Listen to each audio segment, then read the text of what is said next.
खबर क्या है ये समझाने के लिए पहले मैं एक बार आपको पीछे दिखाता हूं। पीछे क्यों दिखाता हूं? यूपी में बहुत हलचल है। ये दो नेता आप समझ ही रहे हैं, जान ही रहे हैं। लोकसभा चुनाव में आए नतीजों को भी आप जान ही रहे हैं। यूपी में बहुत बड़ा नुकसान हुआ है। नुकसान हुआ है तो क्या बदलाव भी होगा? और क्या इसको लेकर चिंतन मंथन हो चुका है? सब हुआ है? क्या क्या हुआ है ये आपको जानना है तो चलिए आपको अब खबर बता देता हूं। खबर की ओर बढ़ते हैं। लोकसभा चुनाव में उत्तर प्रदेश में बीजेपी को बहुत नुकसान हुआ है और उत्तर प्रदेश में पिछले 3 दिनों से बीजेपी के अंदर बहुत उठापटक हो रही है।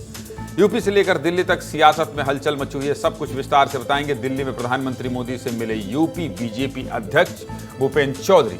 भूपेंद्र चौधरी ने लोकसभा चुनाव में मिली हार की जिम्मेदारी ले ली है और कह दिया है मैं जिम्मेदार हूं प्रदेश अध्यक्ष होने के नाते। केशव प्रसाद मौर्य के दिल्ली दौरे पर चर्चा रही। दिल्ली में जेपी नड्डा से मिले केशव प्रसाद मौर्य और उधर लखनऊ में उपचुनाव के लिए मंत्रियों से सीएम योगी ने मुलाकात की। और बस थोड़ी देर पहले ही प्रधानमंत्री मोदी और गृह मंत्री अमित शाह की मुलाकात खत्म हुई है। प्रधानमंत्री आवास पर करीब 2 घंटे बैठक चली है और मैं आपसे हमेशा कहता हूं, अगर आप 8 बजे सीधे मुद्दे की बात देख रहे हैं तो आपको सब कुछ खबरों का बुके 1 घंटे में दिखा दूंगा।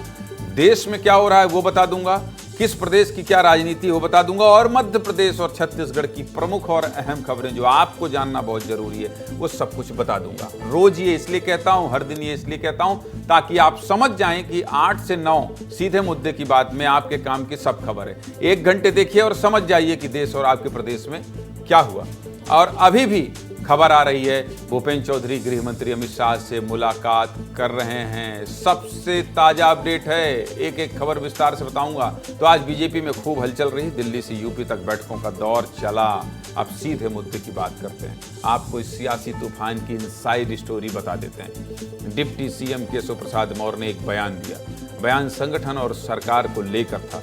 उन्होंने बयान दिया कि संगठन सरकार से ऊपर होता है, जो होता भी है। कार्यकर्ताओं का दर्द मेरा दर्द है।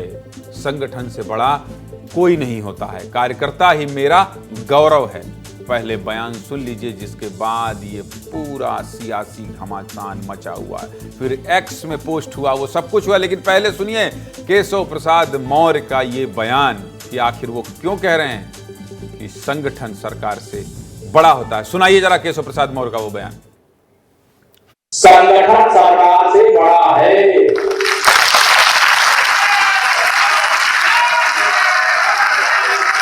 संगठन से बड़ा कोई नहीं होता है। संगठन सरकार से बड़ा है, बड़ा था, बड़ा रहेगा।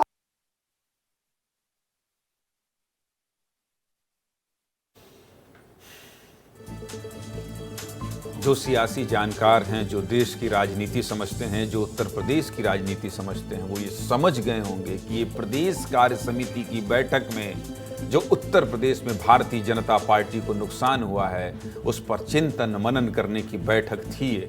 और केशव प्रसाद मौर्य और उत्तर प्रदेश के मुख्यमंत्री योगी आदित्यनाथ के बीच आप सब जानते ही हैं कि कितना प्रेम है। ये बयान उन्होंने बड़े अहम मौके पर दिया है। कोई ताजा तस्वीर आ रही होगी तो बताइएगा। भाजपा प्रदेश कार्य समिति की बैठक में यूपी के डिप्टी सीएम ने यह बयान दिया है और बयान के समय मंच पर यूपी के सीएम योगी आदित्यनाथ और प्रदेश अध्यक्ष भूपेंद्र चौधरी भी मौजूद थे। चलिए ठीक है, यहां तक तो ठीक है। लेकिन फिर उन्होंने सोशल मीडिया प्लेटफॉर्म एक्स पर एक पोस्ट कर दिया है। पोस्ट दिखाइए भाई। ये पोस्ट बीजेपी आला कमान की चिंता बढ़ाने वाला था। क्या था पोस्ट, ये भी जान लीजिए। इस पोस्ट में भी वही था, संगठन सरकार से ऊपर है, कार्यकर्ताओं का दर्द मेरा दर्द है, संगठन से बड़ा कोई नहीं है, कार्यकर्ता ही मेरा गौरव है। अब एक ही बात बड़े स्तर का नेता बार बार बोलेगा, 2-2 जगह बोलेगा तो मामला तो गर्म होगा। और उत्तर प्रदेश जैसी जगह में बोलेगा। उत्तर प्रदेश मतलब आप समझ रहे हैं, जो सरकार बनाता और बिगाड़ता है। और अगर बात उत्तर प्रदेश की होगी तो राजनीतिक पारा और ऊपर चढ़ेगा, चढ़ गया है। बस फिर बीजेपी आला कमान ने केशव प्रसाद मौर्य को दिल्ली तलब कर लिया है कि भाई आइए, काहे इतना ट्वीटिया रहे हैं, काहे इतना पोस्ट कर रहे हैं, क्या ऐसा विवाद हो गया है। और क्या केशव प्रसाद मौर्य के इस ट्वीट और इस बयान के पीछे कोई बड़ा मकसद है? ये सब भी तो आपको जानना जरूरी है, क्योंकि उत्तर प्रदेश में अगर कुछ होने वाला है तो उसकी हलचल विस्तार से तो देखना जरूरी है ना आपके लिए। दिल्ली के लिए डिप्टी सीएम केशव प्रसाद मौर्य और उत्तर प्रदेश के प्रदेश अध्यक्ष भूपेंद्र चौधरी दोनों रवाना हुए, लेकिन राष्ट्रीय अध्यक्ष जेपी नड्डा से दोनों ने अलग अलग मुलाकात की, एक साथ नहीं की। बीजेपी के राष्ट्रीय अध्यक्ष जेपी नड्डा ने केशव प्रसाद मौर्य से खास मुलाकात की, काफी देर बातचीत हुई है। संयम से बयान देने की नसीहत के साथ केशव प्रसाद मौर्य वापस लखनऊ लौट गए, लेकिन लखनऊ लौटने के बाद भी वो अपनी बात पर कायम रहे। फिर क्या था, राजनीतिक पंडितों और जनता ने कयास लगाने शुरू कर दिए। बड़ा सवाल खड़ा हो गया है, जानते हैं क्या, कि यूपी बीजेपी में सब ठीक ठाक नहीं है, कहीं सीएम और डिप्टी सीएम का तालमेल गड़बड़ा तो नहीं गया है। इन कयासों से लखनऊ से दिल्ली तक की राजनीति गर्मा गई है। और उत्तर प्रदेश 80 लोकसभा सीट, समझिएगा। इसी बीच आज भूपेंद्र चौधरी और प्रधानमंत्री नरेंद्र मोदी की मुलाकात ने माहौल को और गर्म कर दिया, क्योंकि अचानक हुई यह मुलाकात महज शिष्टाचार भेंट तो नहीं हो सकती गुरु, ये आप भी समझते हैं और हम भी समझते हैं। और फिर आज ही भूपेंद्र चौधरी ने हार की जिम्मेदारी भी ले ली। समझ रहे हैं ना पूरा गुड़ा गणित। यूपी में लोकसभा चुनाव में बीजेपी के खराब प्रदर्शन की नैतिक जिम्मेदारी खुद प्रदेश अध्यक्ष भूपेंद्र चौधरी ने ले ली है। भूपेंद्र चौधरी की पीएम से मुलाकात के बाद गृह मंत्री अमित शाह भी प्रधानमंत्री मोदी से मुलाकात करने उनके आवास पर पहुंचे। समझिएगा, एक एक चीज बता रहा हूं। कल ये मत कहिए ज्ञानेंद्र तिवारी आपने तो कुछ उत्तर प्रदेश के बारे में बताया ही नहीं था। देखिए देश के सबसे बड़े राज्य में क्या हो गया, जिससे साफ हो रहा है कि मामला बड़ा है। और हो सकता है कि इस मुलाकात के बाद बीजेपी उत्तर प्रदेश के संगठन में कुछ बड़ा बदलाव करने की तैयारी में हो। अब घर में झगड़ा होता है तो पड़ोसी तो मजा लेता है भाई साहब। अब इस पर समाजवादी पार्टी के मुखिया ने क्या कहा है, अखिलेश यादव मौज ले रहे हैं, राजनीति शुरू हो गई है। देश के सबसे बड़े राज्य उत्तर प्रदेश में बीजेपी के अंदर इतनी हलचल के बाद अखिलेश यादव जो लोकसभा चुनाव में बम बम हैं, वो क्या कह रहे हैं ये भी सुनना जरूरी है। सुनाइए क्या कह रहे हैं अखिलेश यादव। हम सावधान करना चाहते हो उत्तर प्रदेश की जनता को भी कि भारतीय जनता पार्टी के लोग आपस में लड़कर के और कुर्सी की लड़ाई में पूरा एडमिनिस्ट्रेशन खत्म कर दिया है। जहां इन्हीं के विधायक, इन्हीं के लोग आरोप लगा रहे हैं कि भ्रष्टाचार चल रहा है।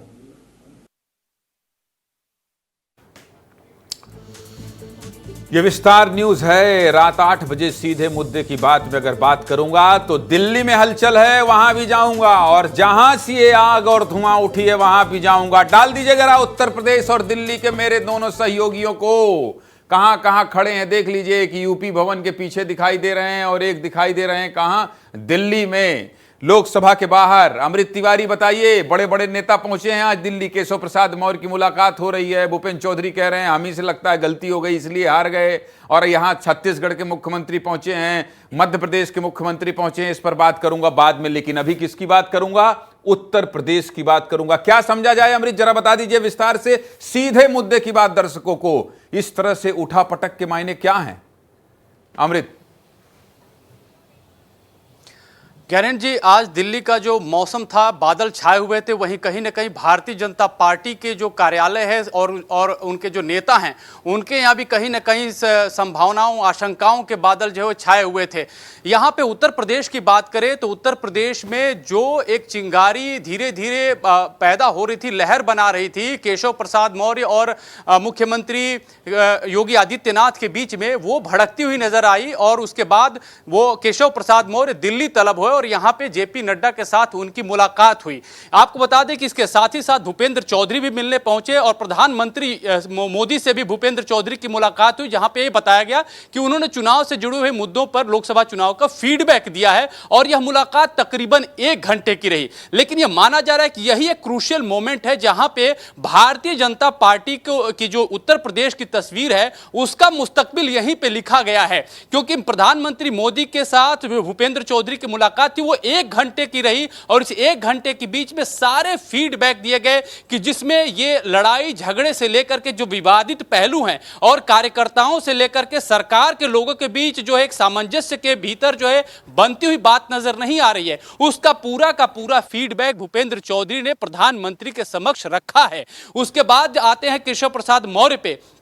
केशव प्रसाद मौर्य जब बयान देते हैं कार्यकारिणी की बैठक में, उसके बाद ट्वीट करते हैं। अमृत भाई आ रहा हूं, रुकिए, आ रहा हूं। ठीक बोल रहे हैं आप, ठीक जानकारी बता रहे हैं, लेकिन जहां से धुआं उठा, आदर्श सिंह लखनऊ में है।